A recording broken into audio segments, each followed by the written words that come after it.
It's a 10-foot wide trail, including 550 feet long timber boardwalk. This week, construction on the extension of the Coon Creek Trail began to take shape just south of Main Street along the meandering Coon Creek. What we're going to be doing is removing about 6 inches of existing topsoil and then replace it with the 4 inches section of Class 5 and 2 inches bituminous pavement. Civil engineer for the City of Coon Rapids, Hafed Helal, has led the project on the nearly 1 mile stretch of trail, which will include a wooden boardwalk over an area of wetlands. So when we designed this, we designed to go into the center line or the center of uplands area, so we don't have as much impact to the wetland area. The end of the trail extension will be at 121st Avenue and Shenandoah Boulevard. Work on the trail will continue into next year. The construction contract at around $1.4 million marks the last project to be paid for with funds from the 2013 Park Bond, which was approved by voters in Coon Rapids.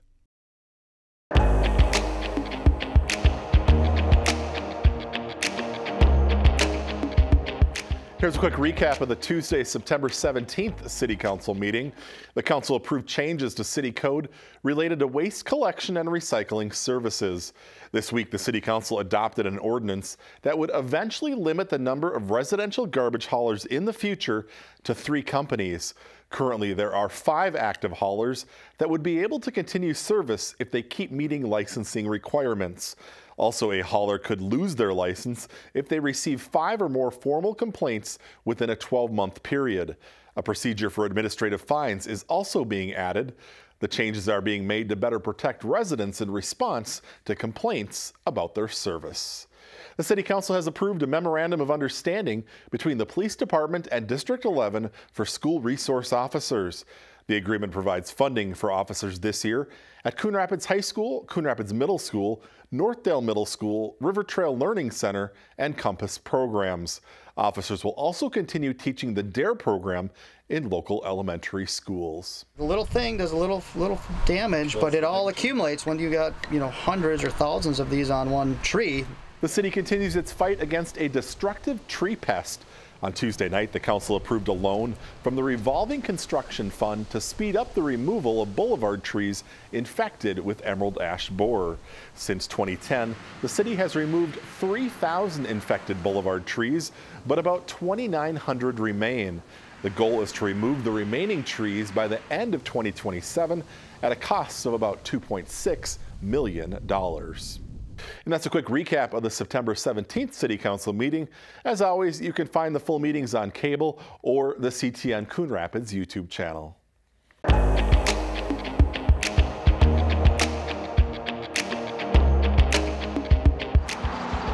excited to see it go up. Something you don't see every day created a bit of a buzz in Coon Rapids on Wednesday morning. They're raising the bowl up the shaft today. One giant bowl that will hold 1 million gallons of water, slowly making its way from the ground to the sky, thanks to 24 steel cables. The cables are hooked up on the stanchions at the top and the bottom, and the cables are drawing the tank up. As the tank's getting raised, they're cutting off the excess cable approximately every 5 to 6 feet and removing that until they get it to the top. This is the city's first composite water tower. The shaft is all concrete, so only the bowl will be painted, which means less maintenance costs in the future. First they'll sandblast, and then they do a prime coat, an intermediate, and then a top finish coat, and then the city logos will go on. The new water tower near Foley and Coon Rapids Boulevards is expected to be finished by mid-November. The new tower will ensure adequate water storage for fire protection, along with the continued delivery of fresh water to residents and businesses. I think the city has had plans for approximately 30 years to replace the Foley Boulevard Tower, and it's kind of nice to see a light at the end of the tunnel and have a new tower operational this fall.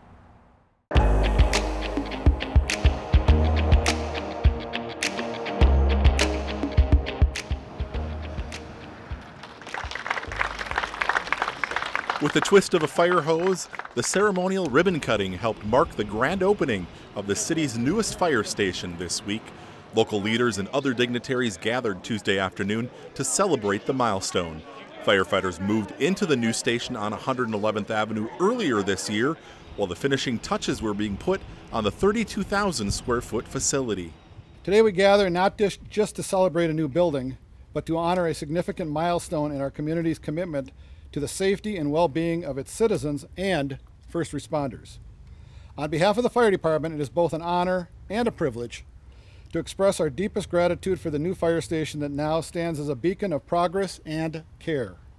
I'd like to give special thanks to our first responders who serve our community proudly. We have many Coon Rapids staff and firefighters who are here today, and several will use this facility to do their job every day. The new station features 6 apparatus bays, a control room and hose tower, dedicated training space, and living quarters that support firefighter health and wellness. You can check it out for yourself at the upcoming Fire Department Open House on Saturday, October 12th from 10 a.m. to noon. Enjoy station tours, refreshments, a bounce house for kids, safety demonstrations, and more.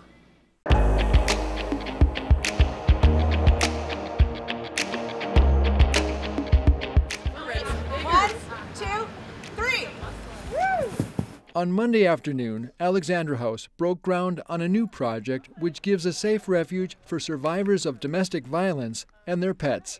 Lioness's Pet Haven is about expanding hope. It's about ensuring that no survivor has to make the impossible choice between their safety and the safety of their pets.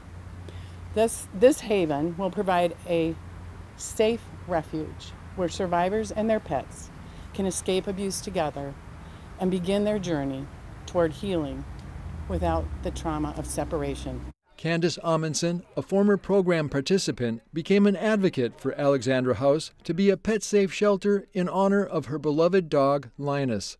I want to thank everyone who's been part of making this vision and my dream a reality.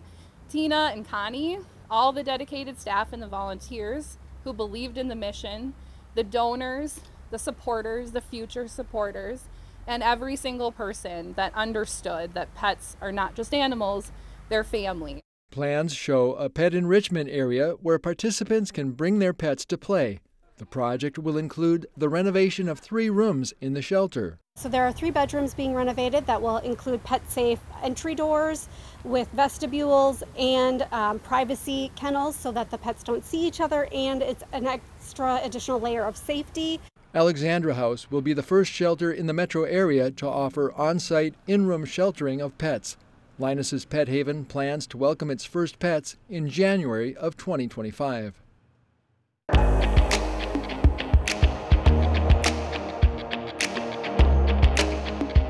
Here's a quick recap of the Tuesday, September 3rd City Council meeting. The preliminary tax levy for 2025 has been set. On Tuesday night, the City Council approved a maximum levy for next year of $38.3 million, which is a 7.85% increase over this year's levy. 2 new full-time positions are being proposed, a facility engineer and a water utility worker. The proposed budget includes funding to replace the final half of the lighting at the Coon Rapids Soccer Complex, along with $400,000 for park and trail improvements. You can find more on the proposed budget by going to coonrapidsmn.gov/budget. A public hearing will be held in December before the final budget is approved.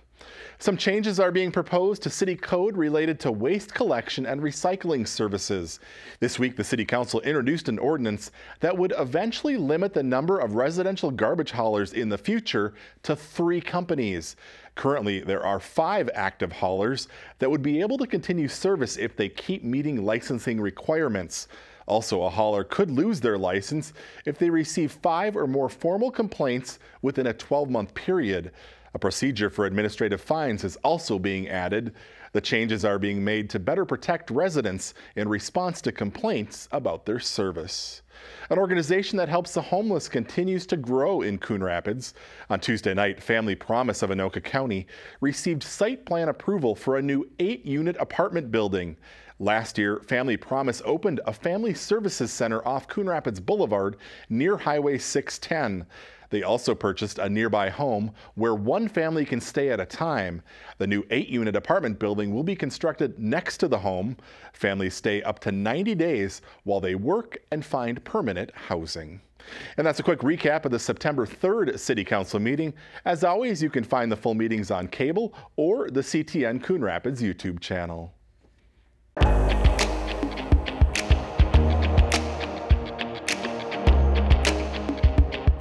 Oh, I was very happy with the display. I thought it came out quite well. Coon Rapids resident Bill Peterson was one of the first to have his wood-turning projects highlighted at City Hall as part of the Art on Display program. In the fall of 2023, the Coon Rapids Arts Commission launched the showcase display in the Civic Center.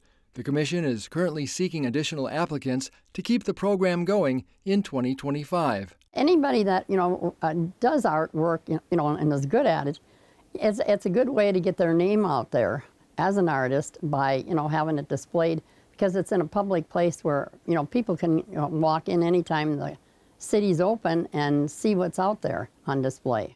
Whether you're a local or regional artist who works in a variety of mediums, you can have your work displayed for free. To apply for the Art on Display program, just fill out an application on the city's website at coonrapidsmn.gov/artondisplay.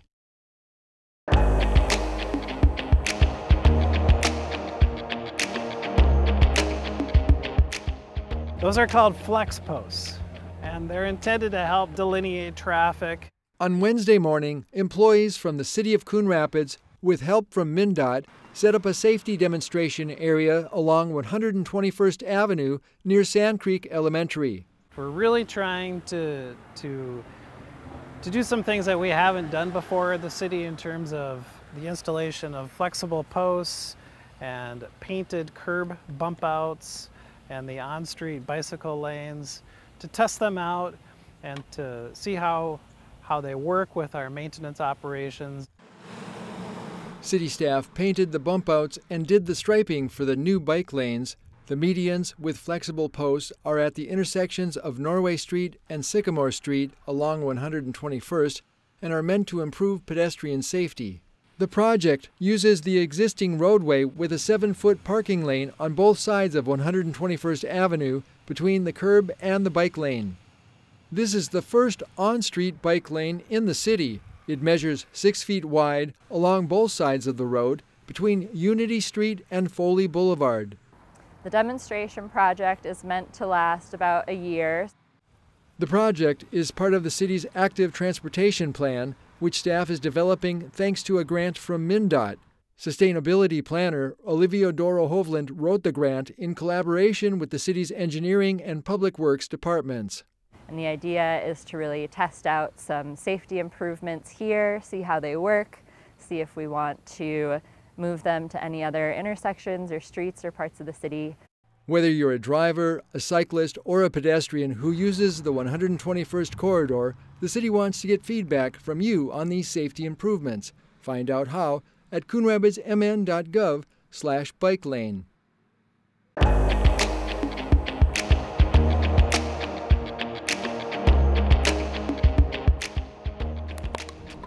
Pickleball is probably the #1 item that people request. There are dozens of neighborhood parks all around Coon Rapids in need of an update. And now the city wants to get your views on what you want to see in the future at your local park. Going forward, we're looking at different smaller elements within parks rather than one larger renovation per se. The city wants to know which parks you use, how often, what you like, and what could be improved. Ultimately, we'll take the data from the surveys, put it together, look at it as staff. We'll present it to the commission for their knowledge. To take a brief survey on your local city park, simply go to the city's website, coonrapidsmn.gov/parks survey. Let the city know what you want to see in the future in your neighborhood park.